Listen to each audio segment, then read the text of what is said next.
Vamos a continuar platicando sobre el tema que hemos estado hablando acerca de lo que es, no es por emoción, sino por convicción, educando el alma. Y hace 8 días hablábamos acerca de lo que es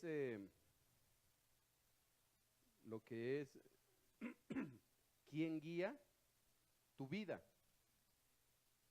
Hablábamos, hacíamos esta pregunta, ¿quién guía tu vida? ¿Verdad? Y quién guía tu vida determinará a dónde vas a llegar. Si lo que está guiando tu vida, por ejemplo, es el vicio, ¿a dónde vas a llegar? A la perdición, ¿no? O sea, lo vas a perder todo. Si lo que está guiando tu vida es la pornografía, es ¿qué más podemos decir? Lo que guía tu vida es esos deseos engañosos de la carne, etcétera, etcétera. Te llevará a un punto, pero lejos de Dios.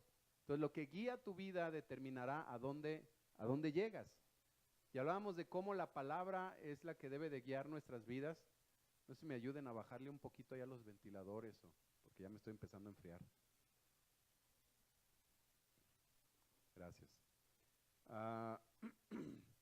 Y el tema que vamos a hablar el día de hoy se llama Guiado por el Espíritu de Dios. ¿Cuál fue el versículo que dejamos a memorizar hace 8 días? A ver. ¿Y cómo dice? A ver, pónganse de acuerdo, de uno por uno. ¿Cómo? Está bien fácil, ¿verdad? Los hijos de Dios se dejan guiar ¿por quién? Por el Espíritu de Dios. Así que si tú eres hijo de Dios, ¿quién va a guiar tu vida? El Espíritu de Dios. Ahora, ¿qué es eso? Vamos a tratar de comprender primero qué es eso de ser guiados por el Espíritu de Dios. Porque muchos malinterpretan o malentienden lo que es ser guiado por el Espíritu de Dios y entonces entienden, mira, Jos, pásale de una vez aquí en el centro, mira, porfa, ya que andas ahí con el trapeador. Ya que muchos malentienden que ser guiado por el Espíritu de Dios, gracias, que Dios te bendiga con un buen esposo, muchos hijos, todo a su tiempo. Y creen que ser guiados por el Espíritu de Dios es algo así como que andar en modo, ¿cómo diríamos? En modo levitación. Hasta se mueven así.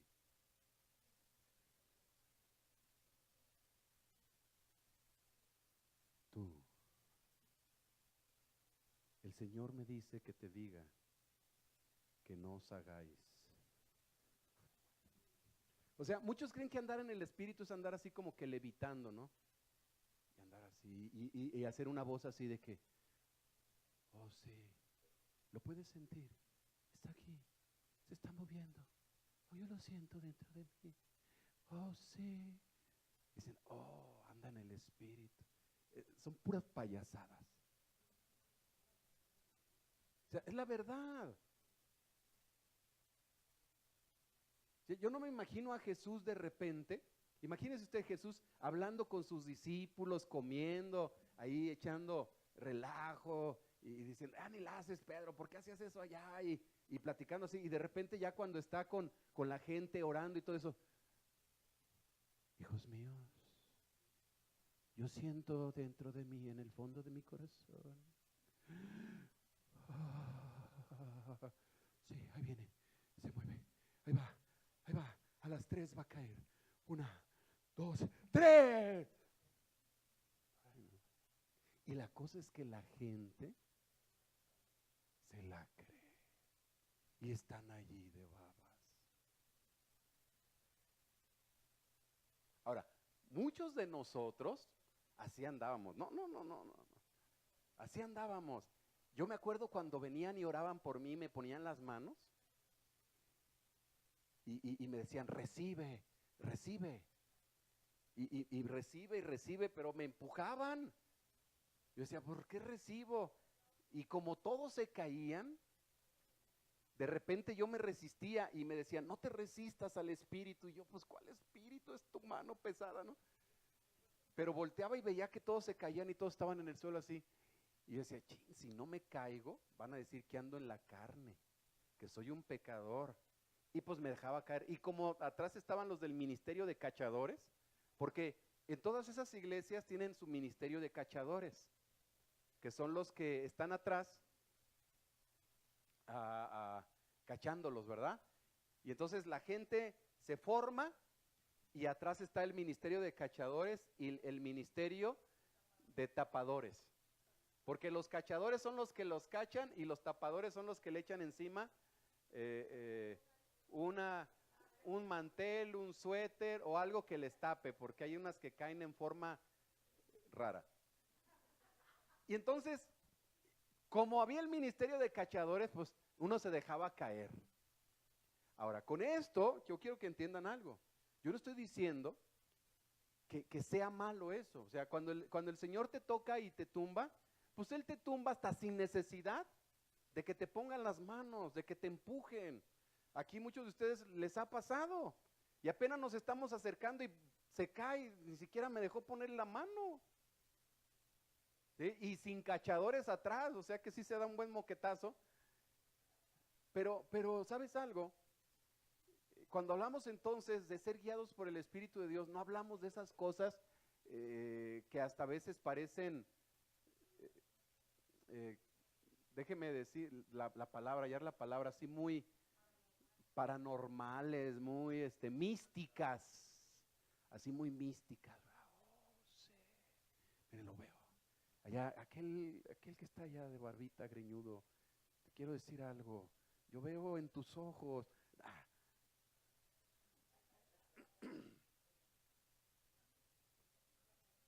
Lagañas.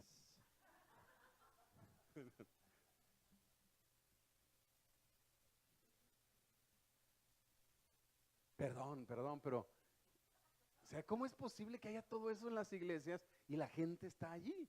Hablaba en la mañana en la escuela dominical de cómo en una iglesia, estaba viendo un video de un pastor que en una iglesia, no, y cada barbaridad, que en una iglesia estaba orando, allá en Guinea o por allá de aquel lado, que un pastor estaba orando para que los miembros de su iglesia, sus varones, les creciera el pene.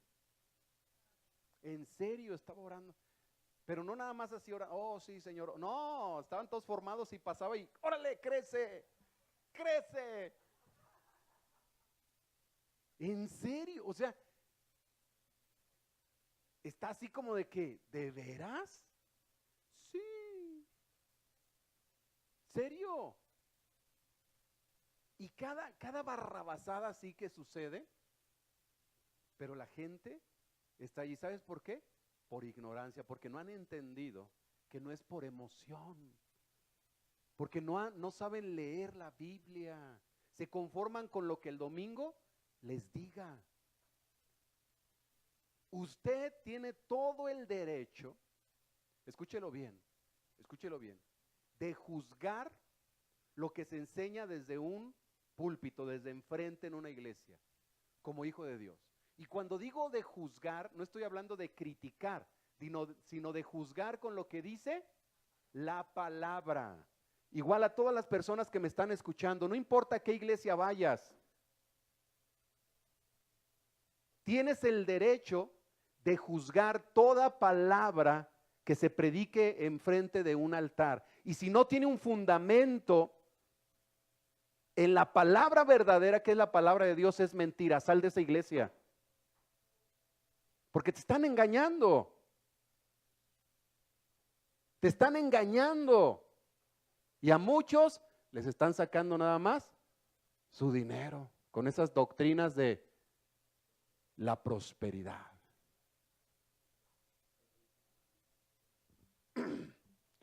Pero bueno, escuchen las otras series de estudio. ¿Qué es ser guiado por el Espíritu de Dios? Vamos a verlo a la luz de la palabra, porque eso es lo que importa, lo que dice la palabra. Vemos en la Biblia muchos casos en los cuales dice que y lo tomó el Espíritu de Dios. Pero cuando la palabra ahí enseña y lo tomó el Espíritu de Dios, no quiere decir que lo sacó de sus cabales. Así como para que de repente no supiera ni qué estaba haciendo ni dónde estaba, ¿no? Sino que lo tomó, lo llevó para hacer algo. Pero el Espíritu de Dios nunca te va a llevar a hacer algo que vaya en contra de lo que ya está escrito. Como otro loco pastor que salió con que para santificar un matrimonio tenía que acostarse con la esposa.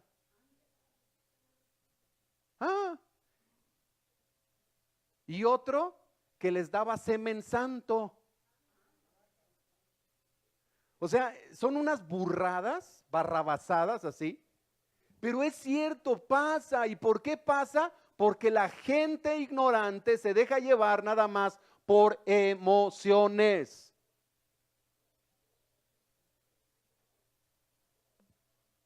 Así que no es por emoción, es por convicción en base a los principios de la palabra de Dios.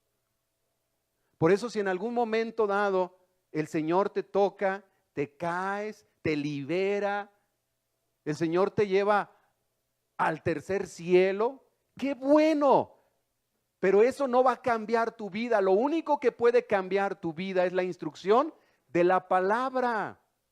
Eso es una experiencia espiritual y todos o muchos de los que estamos aquí hemos tenido experiencias en las cuales el Señor nos toca, nos tumba, estamos descansando ahí en el Señor, experiencias en las cuales quizás hablamos en lenguas, experiencias en las cuales oramos por un enfermo y sanó. Esas son experiencias.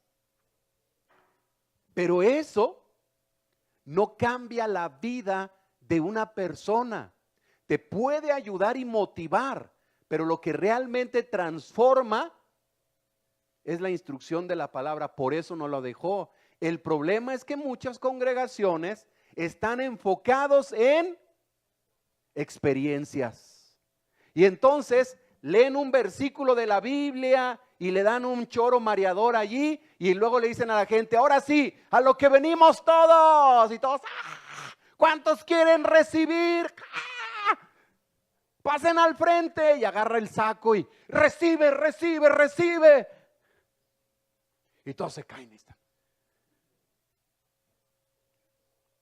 Es bonito sentir y emocionarte, pero ¿de qué sirve todo eso si sales de ese lugar y sigues maltratando a tu esposa, sigues de infiel, sigues de mentiroso, sigues robando? Entonces, ¿qué? No se trata de eso. Él no vino para que sintieras bonito, porque confundimos andar en el Espíritu también con sentir. Sentir es bonito, ¿verdad? Oh, yo siento que el Señor está aquí. Es que se siente tan bonito. O sea que cuando no se siente bonito no está. Cuando estás en tribulación, en dolor y en aflicción, ¿no está?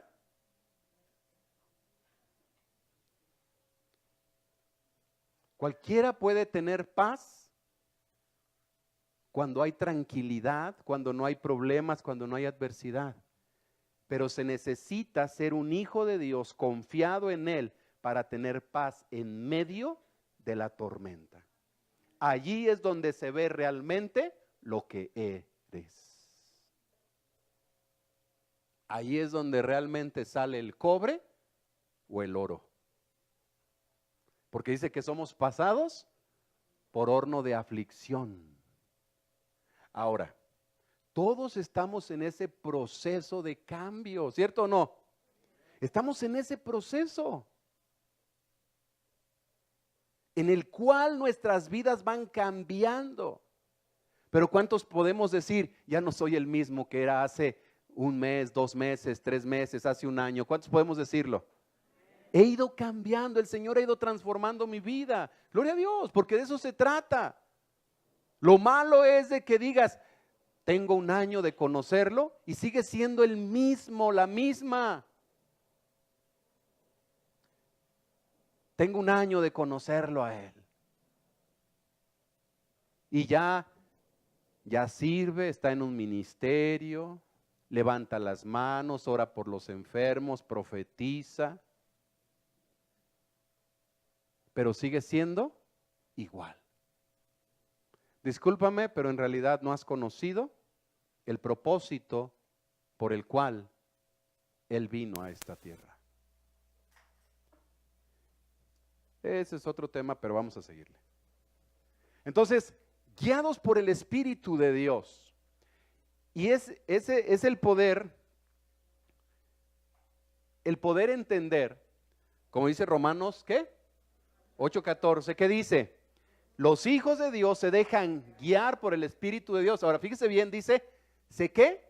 Se dejan guiar. Ahora, ¿cómo es eso? O sea, viene una fuerza y te toma y entonces toma el control de tu mente y te dejas guiar. Y de repente, ay, ¿dónde estoy? ¿Quién soy? No. ¿Cómo es que sucede eso de que el Espíritu de Dios te va a guiar? Te va a guiar. Surge esta pregunta obligada, que es cómo ser guiado por el Espíritu de Dios. Y bueno, como siempre, hay que entender algo primero. Y lo primero que debo de reconocer es que mi condición sin Jesús, ¿cómo es? Mi condición sin Él, ¿cómo es? Mi condición sin Él es una condición de muerte. Mi condición sin Él es una condición de perdición. Es una condición sucia por el pecado. Entonces, lo primero que debo de hacer es reconocer mi condición humana sin Jesús, que sin Él mi vida está perdida. Ahora, ¿por qué? Vamos a ver lo que dice la palabra. Y Romanos capítulo 3, versículo 10 dice, así dicen las Escrituras, no hay quien no haya pecado. ¿Cómo? Sí, no hay quien, todos. Ni uno solo, no hay quien tenga entendimiento. No hay nadie que de verdad quiera conocer a Dios, hablando en esa condición de ser humano, en ese conocerle para que Él gobierne nuestras vidas. ¿Por qué? Porque somos gobernados por la carne, bajo la influencia del diablo, como seres humanos. Dice el versículo 12, todos han abandonado a Dios, todos se hicieron, ¿qué? Inútiles. No hay nadie que haga el bien, ni uno solo. Entonces, nuestra condición sin Él es una condición de muerte. Es una condición inútil. Debemos de reconocer que sin Él nuestras vidas están perdidas. Estamos perdidos totalmente. Por consecuencia, quiere decir que estamos viviendo en pecado. Estamos viviendo para pecar. ¿Y eso qué arrastra? ¿Qué trae? Ni uno solo. ¿Cómo? Sí. Ahora, Romanos 6:23 dice, quien solo vive para pecar, recibirá como castigo, ¿qué? La muerte. ¿Quién va a recibir como castigo la muerte? Quien solo vive para pecar. Y ahí es donde surge la palabra, ¿para qué vives tú? ¿Para qué vives tú? Quien solo vive para pecar. Y dice, pero Dios nos regala la vida eterna por medio de ¿quién? De Cristo Jesús, nuestro Señor. Entonces, nuestra condición sin Él es inútil, en pecado y por consecuencia estamos destinados a la muerte eterna, a la perdición, porque la paga del pecado es muerte. Ese es el castigo. Pero yo hago buenas obras, sí, pero debes de entender que cuando la palabra habla de pecado, ahorita lo vamos a ver más adelantito, pero cuando habla de pecado, habla de todo aquel que está lejos de Dios, viviendo según sus normas y preceptos. Porque hay que reconocer algo. Hay mucha gente que no es creyente y se porta mejor que muchos de nosotros. Porque tiene buenos principios, tuvo una buena educación, no roba, no miente, trabaja honradamente. ¿Cierto o no? Pero no, eso no quiere decir que sean salvos, porque están lejos de Dios. ¿En qué sentido es que están lejos de Dios? Porque no han entregado su vida al señorío de Cristo. Más sin embargo, hay mucha gente que se dice ser creyente, entre comillas, que asiste a una iglesia, que está en un ministerio, que son líderes, muchos que son pastores, pero viven alejados de Dios de la misma manera, practicando el pecado.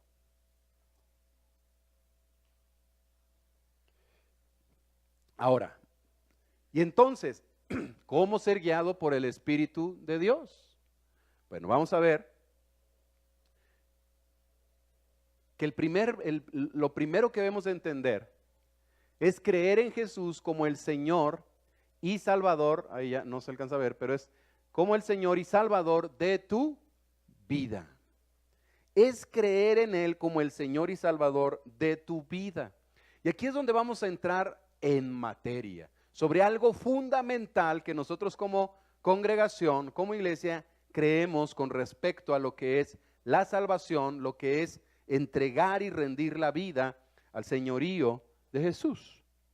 Entonces, ¿cómo ser guiado por el Espíritu de Dios? Lo primero es que debo de reconocer cuál es mi condición sin Él. Estoy muerto, estoy frito. Y tengo que, por consecuencia, tengo que creer en Jesús como el Señor y Salvador de mi vida. ¿Sí? Tengo que creer en Él como el Señor y Salvador de mi vida. Y vamos a ver qué es lo que la palabra nos enseña. Dice Hechos 16:30. Nos habla del carcelero de Filipos.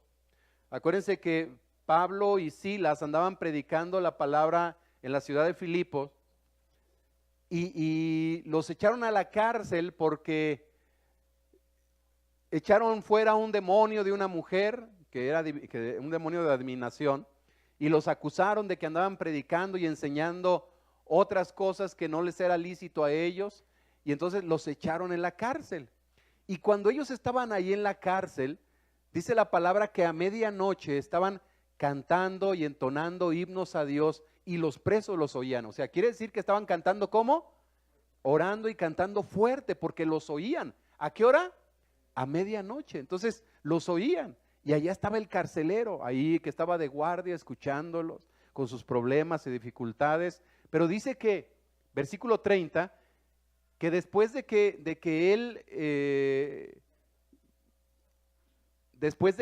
él escuchó todo eso, vino un terremoto, tembló y se abrieron las puertas, cayeron las cadenas. Y entonces dice que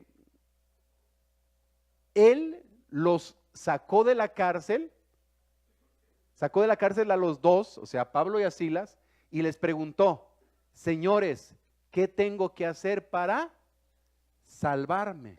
Puse con letras de color las palabras claves, ¿sí? ¿Qué tengo que hacer para salvarme? Es una palabra clave. ¿Qué tengo que hacer para salvarme? Y entonces Pablo y Silas le dijeron: muy bien, ¿quieres ser salvo? Tienes que pertenecer a nuestra iglesia, número 1. Número 2, pues tienes que pagar una manda e irte de rodillas de aquí a Zapopan. Número 3, tienes que ponerte la del Puebla con tus diezmos y ofrendas. Es muy importante, muy, muy importante. Número 4, tienes que venir y besar el anillo de nuestro apóstol. Número 5. ¿Les dijo eso? No. ¿Qué le dijeron? Ellos le respondieron, cree en el Señor Jesús y tú y tu familia, ¿qué? Se salvarán. Cree en el Señor Jesús y tú y tu familia se salvarán. ¿Se da cuenta? ¿Por qué hacemos tan complicado entonces lo que es entrar al reino? Porque muchas veces ponemos, ok, cree en Él y acepta nuestras doctrinas. Cree en Él y hace esto y esto otro. Cree en Él y no. Cree en Él. Cree en Él. Vamos a ver otro ahí. En Romanos 10:9. Dice la palabra. Pero si ustedes reconocen, ahí está una palabra clave, reconocer, que en la Reina Valera dice confesar. Si ustedes reconocen con su propia boca que Jesús es el Señor, y si creen de corazón que Dios lo resucitó, entonces se librarán del castigo que merecen. ¿Cuál es el castigo que merecemos? La muerte eterna, separados de Él. Dice, pues si creemos de todo corazón, seremos aceptados por Dios. Fíjese qué interesante. Dice, si crees de todo corazón, ¿serás qué? Aceptado por Dios. Y muchas veces nosotros creemos que con que nosotros lo aceptemos a Él, lo importante aquí es que Él te acepte.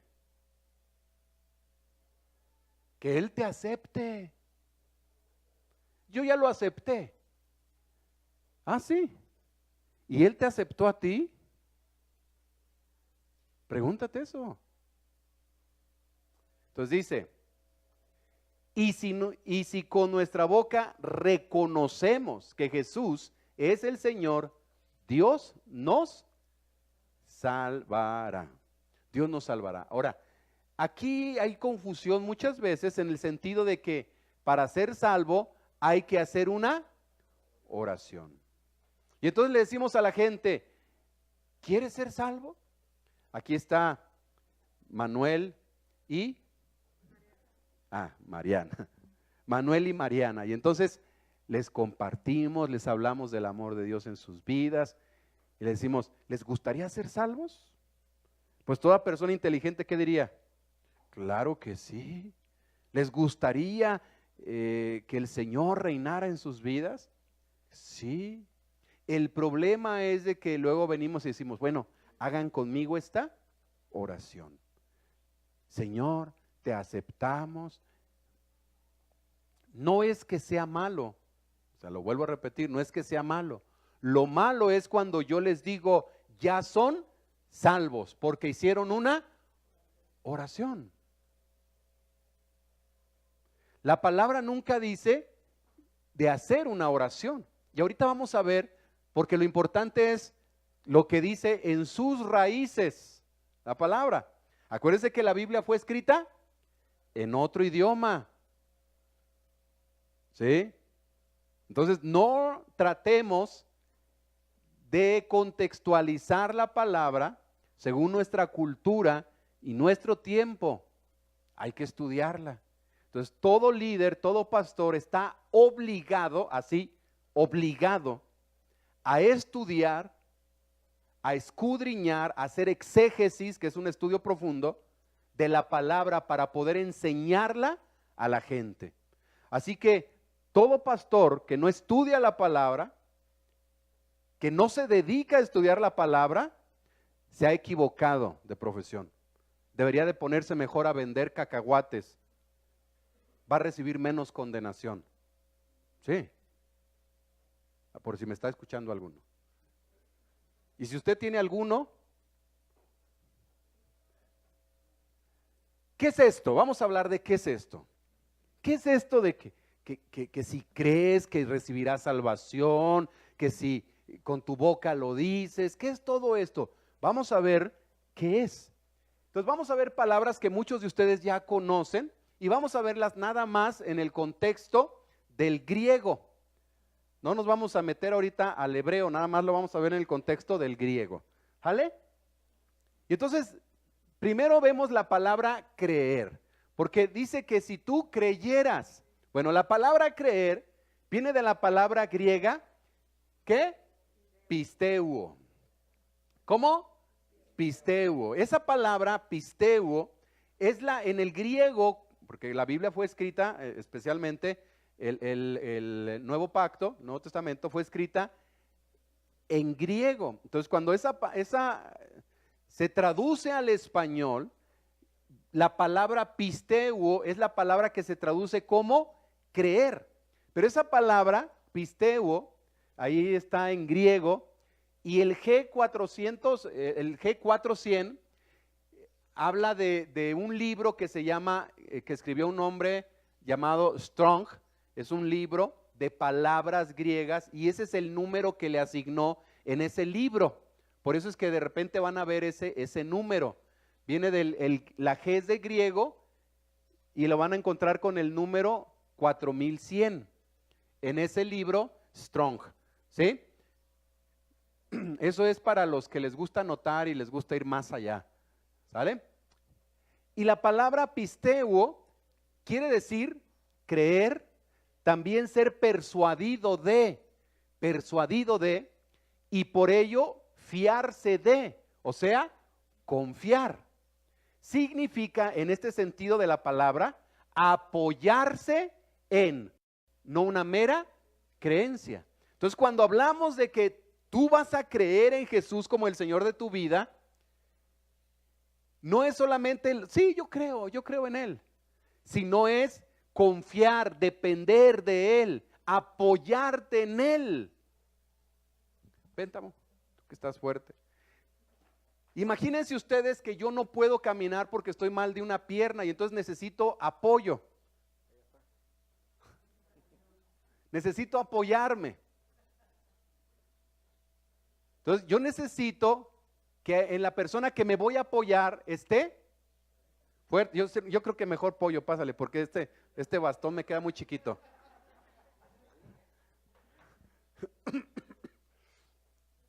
Dale. Y entonces, ahí se pasa. Y entonces, como yo no puedo caminar, yo necesito apoyarme en él. ¿Para qué? Para poder avanzar. Pero si este apoyo me falla, ¿qué va a pasar? Me voy a caer. Gracias. Entonces, cuando la palabra habla de apoyarme en él, quiere decir depositar mi confianza en él. ¿Para qué? Para vivir confiado. Entonces, cuando la palabra creer la encontramos ahí en la Biblia, en el contexto de creer en él, está hablando de creer para hacer lo que él me dice, depender de él.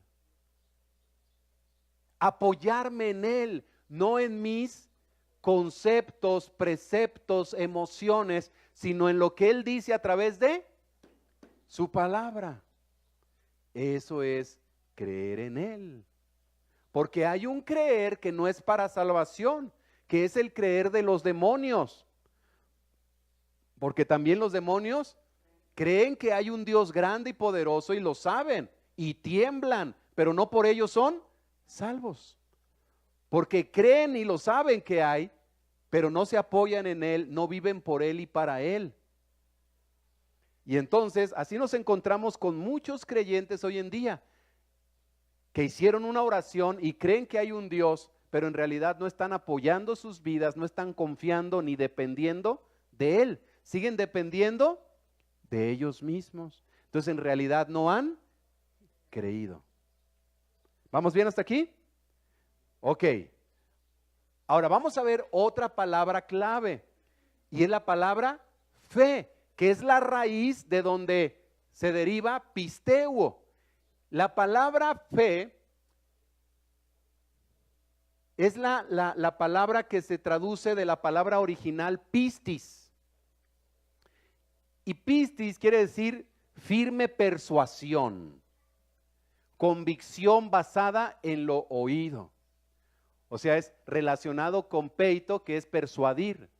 Se usa en el Nuevo Testamento siempre de fe en Dios o en Cristo o en cosas espirituales. ¿Sí? Entonces son dos palabras que están relacionadas, lo que es fe y creer. Así de que para poder ser salvo, ¿tengo que? ¿Qué tengo que hacer? Pisteuo. ¿Qué tengo que hacer? Pisteuo. ¿Sí? Así que si te dicen, vamos a pistear, si es en el sentido de pistis, está bien. Si eres en el sentido de las chelas y todo eso, dile no y aléjate de inmediato y cuéntaselo a quien más confianza le tengas. ¿Sí? Pero tenemos que aprender entonces a confiar en Él. Ahora, vamos a ver otra palabra clave en estos textos para lo que es depositar nuestra confianza en Él, lo que es creer en Jesús como el Señor y Salvador de nuestra vida. Y es la palabra Señor. ¿Qué es hacer de Jesús el Señor de tu vida? Porque en nuestro contexto cultural, la palabra Señor es muy común. Regularmente a todas las personas mayores les decimos Señor, ¿verdad? Hola, señor Aldama, el señor Gobea, señor Federico, señor, o sea, es muy común esa palabra.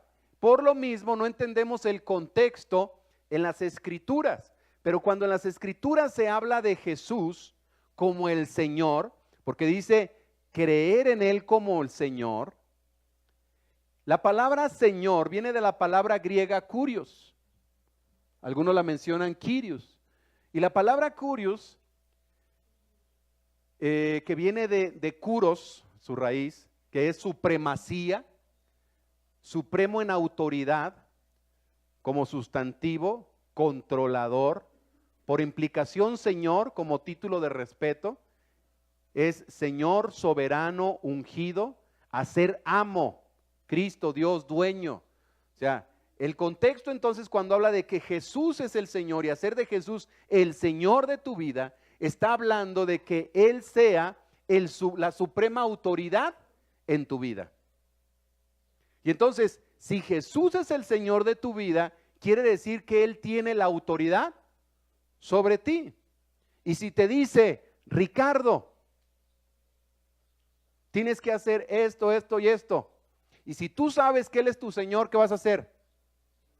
Lo que Él te dice, obedecer. Y ahí es donde está el problema. Por eso en Mateo 7, 21, si mal no recuerdo, cuando Jesús dice, ¿por qué me llaman Señor, Señor y no hacen lo que yo les digo? Así hay muchos que le dicen a Él, tú eres mi Señor, Jesús es el Señor de mi vida. Y están diciendo que Jesús es el Señor de su vida, pero no obedecen lo que Él dice, no obedecen su palabra, no obedecen sus mandamientos. Entonces no se trata nada más de decirlo, de confesarlo, se trata de vivirlo. Entonces cuando tú dices que Jesús es el Señor de tu vida, lo que estás diciendo es que Él es el supremo soberano, la suprema autoridad de tu vida, que es tu amo. ¿Sí? ¿Vamos bien hasta aquí? Estamos hablando esto en el contexto de la palabra en la Biblia. Ahora hay otra palabra que es salvar, porque el punto de todo esto es para que Él nos salve. Y la palabra salvar viene de la palabra sozo, salvación es soteria. Y la palabra sozo es liberar o proteger, literalmente o figurativamente, ¿sí? Entonces es hacer salvo, librar, misericordia, preservar, salvar, sanar, sano. Cuando usted encuentra en la Biblia la palabra sozo, se traduce muchas veces como salvo, sano. Por ejemplo, cuando una mujer vino y tocó el bordo tocó su tzitzit, que es el bordo de su talit, de su manto de oración, dice que ella sanó y el Señor le dijo, tu fe te ha salvado. ¿Sí? O sea, ella había sido sana porque es la misma palabra en el griego. Entonces, es la palabra salvación. Entonces, cuando tú tienes salvación, lo que está diciendo es de que Él te está librando, está teniendo misericordia, está preservando tu vida para la eternidad. Te está liberando de la muerte, te está liberando de la consecuencia del pecado que es la muerte. ¿Sí? ¿Vamos bien? Vamos a ver una más. Y aquí es donde muchas veces hay problemas en la cuestión de esta palabra, cuando dice en Romanos 10:9 que si confesares con tu boca, dice en la Reina Valera. Veíamos en la PDT que decía, en la PDT dice, pues si ustedes reconocen con su propia boca. Y entonces ese texto lo hemos malinterpretado. La oración del pecador, que así se le conoce como a esto, lo vemos regularmente en los folletitos que se regalan para evangelizar. Al final viene, si tú quieres ser salvo, haz esta oración. Lo han visto, ¿verdad? Muchos de nosotros hicimos esa oración, muchos no la han hecho. No quiere decir que no eres salvo. Yo me acuerdo cuando después de años de convertido estaba en el Instituto Bíblico y reflexionando en todo esto me di cuenta de que yo nunca había hecho la oración. Y entonces me asusté y empecé allá a hacerla. Dije, Pórcilas, Señor, yo te acepto como mi Señor y Salvador. Porque todavía no entendía. Pero la palabra nunca nos enseña que es por una oración que nosotros recibimos a Jesús. No es por una oración. Y ahorita vamos a entender el texto. Esto de llevar a la gente a hacer una oración no es algo que hacía la iglesia primitiva. De hecho, lo acabamos de leer ahí en Romanos capítulo 16, cuando Pablo y Silas tienen un encuentro con el carcelero y el carcelero les pregunta, señores, ¿qué debo hacer para ser salvo? Pablo y Silas no le dijeron, ¿quieres ser salvo? Sí, quiero ser salvo. Ven, repite conmigo, Señor Jesús, te acepto. No dice que lo llevaron a hacer una oración. ¿Qué le dijeron? Cree. Y entonces, ¿qué es lo que empezaron a hacer con él y con su casa? A enseñarles la palabra, a enseñarles el evangelio, para que pudieran creer. Tú no vas a creer en algo que no conoces. Es imposible. Tienes que conocerlo para poder creer. Para poder creer. Es por eso la importancia de compartir el evangelio. Y no confundamos compartir el evangelio con decirle a la gente, hay un cielo y hay un infierno. ¿Tú sabes que si hoy mueres te vas al infierno? ¿Que estás en pecado y te vas a ir al infierno? No, que sí. Bueno, ¿no te gustaría irte al cielo? Sí. Entonces haz conmigo esta oración. Eso no es compartir el evangelio. Esos son choros mareadores. Compartir el evangelio es hablar de lo que Él vino a hacer por nosotros y cómo a través de Él, de su sacrificio, de su sangre, tenemos la vida eterna y cómo debemos de rendir nuestras vidas a Él para ya no vivir haciendo nuestra voluntad, sino hacer la suya. Eso es parte de lo que es compartir, evangelizar. ¿Vamos bien hasta aquí? Por eso la ordenanza de Jesús fue, vayan y hagan ¿qué? Discípulos. No dijo hagan miembros. Y muchas iglesias se están conformando con tener miembros. Y quizás son iglesias muy grandes con muchos miembros, pero ¿cuántos de ellos realmente son convertidos, han sido transformados, han entregado su vida a Jesús? Así de que una iglesia grande no es una garantía de que allí se predique realmente la palabra de Dios. Una iglesia grande es la garantía o es la muestra que tienen un buen labor de trabajo. Con esto no estoy justificando de que no debamos de buscar crecer como iglesia, porque el Señor quiere que todos le conozcan. Pero lo que estoy hablando es de que hay muchos pastores que se conforman con tener números. Y no se trata de números. Yo por muchos años estuve en una congregación, en una denominación, en una, no sé cómo llamarle, que siempre la presión era números, números. ¿Y cuántos se han convertido? ¿Y cuántos traen? Y tu reporte, y tus invitados, y números, números, números. Y era la presión, números, números. La palabra nos manda a ser discípulos. Jesús dijo, vayan y hagan discípulos. Y un discípulo es un seguidor de Él. Y un discípulo se hace enseñándole los principios de la palabra. Y entonces vamos a ver esta palabra aquí, reconocer o declarar o confesar. Y viene de la palabra griega homologeo, homologeo. Y esta palabra literalmente es hablar la misma cosa. Literalmente es eso, hablar la misma cosa. Porque viene dos palabras, homos, que es mismo, y lego, que es palabra o hablar. ¿Sí? Y entonces es asentir, estar de acuerdo. Denota bien también, o sea, confesar, declarar, admitir. Entonces, hay que entender algo. ¿A quién se le escribió esto? A la iglesia en Roma. En esos tiempos el emperador era el Curios, el supremo. Se le consideraba un dios. No podía haber otro Curios. Y entonces resulta que se empieza a levantar un grupo de personas que creían en un Mesías, en un Cristo, que decían que él era el verdadero Curios. Y entonces, ¿sabes cómo los mataban? Les decían, confiesa que el César es el Curios.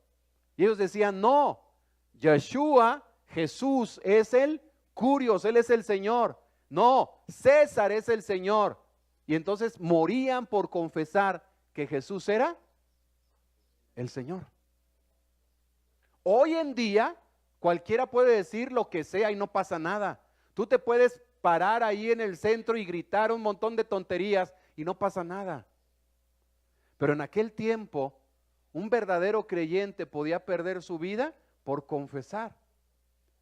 Su vida física, pero la podía ganar espiritualmente, porque el que perdiere su vida por causa del evangelio realmente la ganará. Así de que tiene que ver con la cultura y con el contexto histórico de ese tiempo también. Es el único texto donde habla acerca de confesar. Todo lo demás, entonces no podemos fundamentar la doctrina de la salvación o para ser salvos en un texto que está tomado muchas veces la enseñanza fuera del contexto. Esto de hacer la oración tiene su origen a finales de 1900 con un hombre llamado Charles Finney, que él empezó con un movimiento de avivamiento. El Señor lo usaba en una manera muy, muy preciosa, a llevar a la gente al arrepentimiento.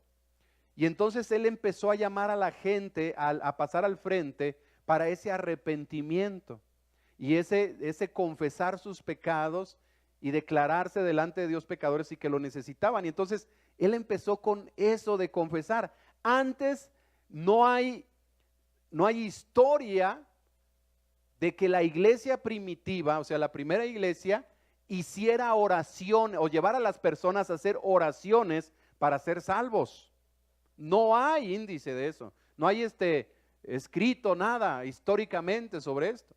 Posteriormente, en la década, a finales de los 70, en los 80, se empezó a levantar un predicador, un evangelista reconocido a nivel mundial, llamado Billy Graham. Billy Graham, también conocido como Mr. Clean, porque fue un hombre que nunca se le encontró nada sucio, o sea, fue un hombre recto delante de Dios. Pero este hombre empezó a llevar a la gente a hacer un compromiso con Dios y confesar con sus labios y hacer esta oración. Entonces, él es uno de los precursores en lo que es la oración del pecador. Y entonces él empezó a llevar esto a diferentes países y muchas iglesias lo empezaron a adoptar. De tal manera que hoy en día, en la mayoría de las iglesias, no en todas, pero sí en las mayorías de las iglesias, es la manera en la cual se lleva a las personas a ser hijos de Dios. Y entonces nos encontramos con mucha gente que ha hecho esta oración, pero en realidad nunca se ha convertido. ¿Sí? ¿Vamos bien hasta aquí?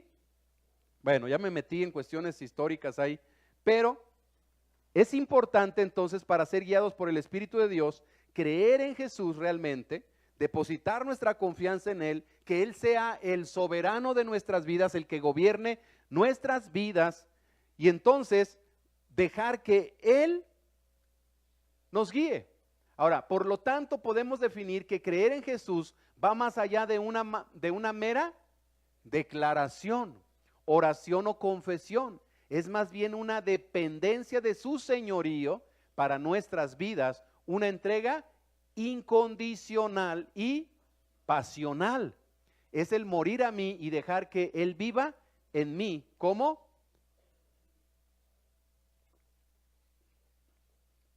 Por su Espíritu, por su Espíritu. Así de que,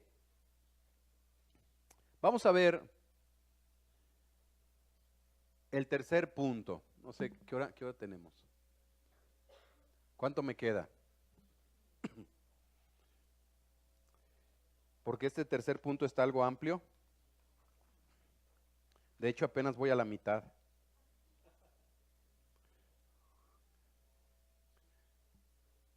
¿Cómo ser guiado por el Espíritu de Dios? Bueno, tienes que dejar que Él te guíe. ¿Cómo te va a guiar? La manera en la cual Él te va a guiar es con su palabra. Busquen por favor el Salmo 119, versículo 105. 119, 105.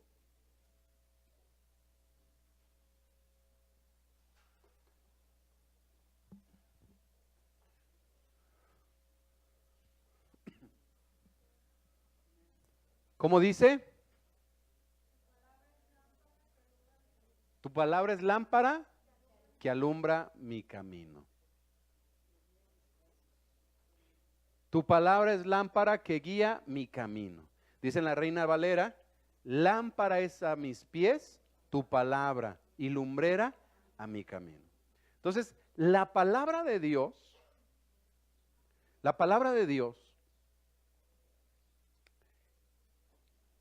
no es de que, no es en el sentido de que, en un sentido en el cual nos vamos aluzando con ella, ¿verdad? Alumbrando, sino es en el sentido de que la palabra nos va indicando por dónde caminar. Siempre hay algo que debe de guiar nuestras vidas. Hoy en día hay una herramienta muy buena cuando queremos llegar a algún lugar que se llama GPS, ¿sí?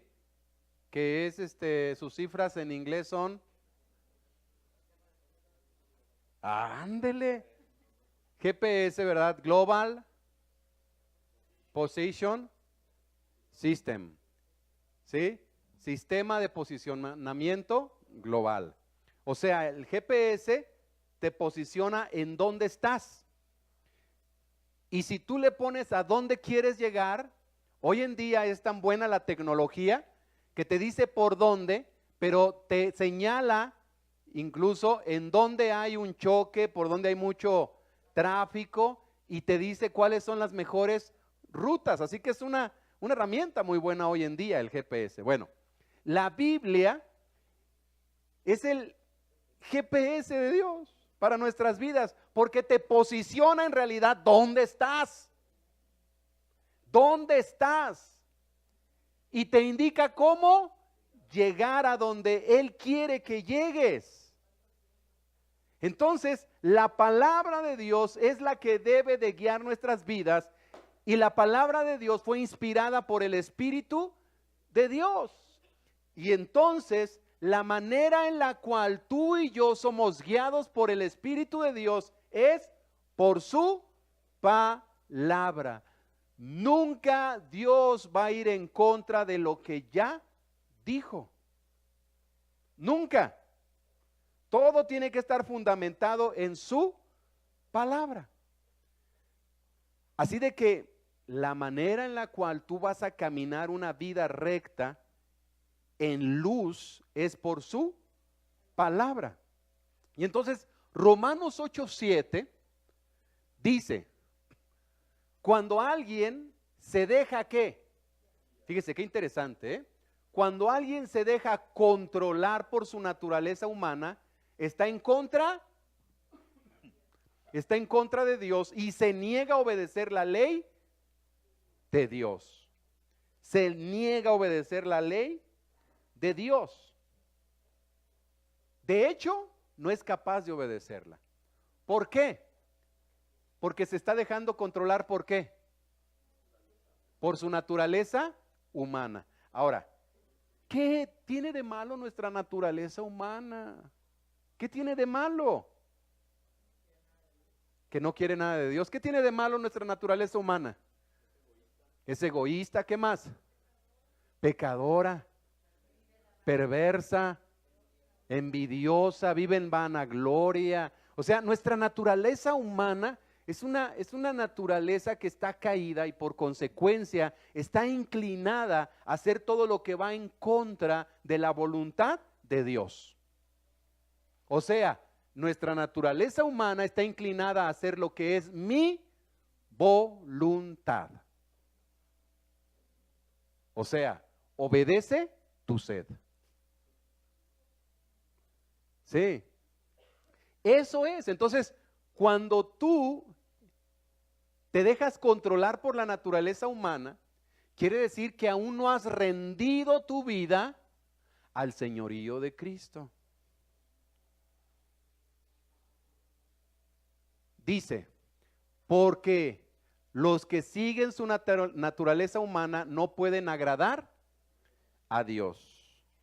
Entonces, los que siguen su naturaleza o se dejan guiar por su naturaleza humana no pueden agradar a Dios. Ahora, dice el versículo 14, ya no lo sabemos.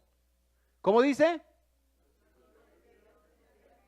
Los hijos de Dios se dejan guiar por el Espíritu de Dios. Los hijos de Dios se dejan guiar por el Espíritu de Dios. Así de que, ¿quién está guiando tu vida?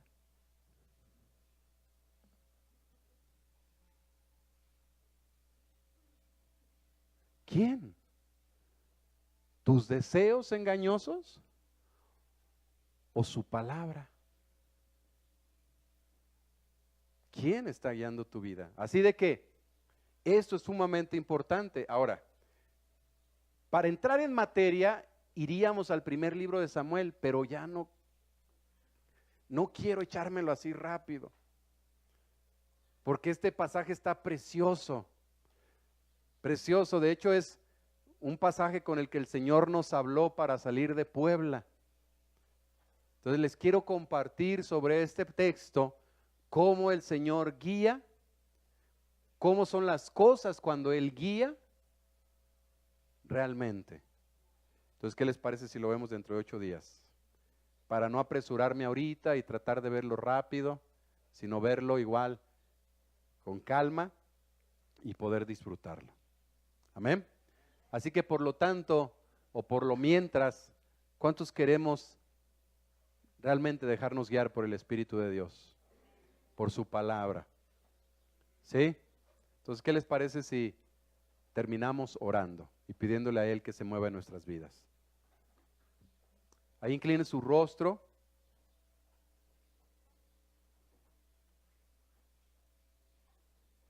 Inclina tu rostro. ¿Y por qué no empiezas allá a decirle al Señor, yo te necesito? ¿Por qué no le dices, yo reconozco que necesito de ti, Señor? Que mi vida sin ti está perdida.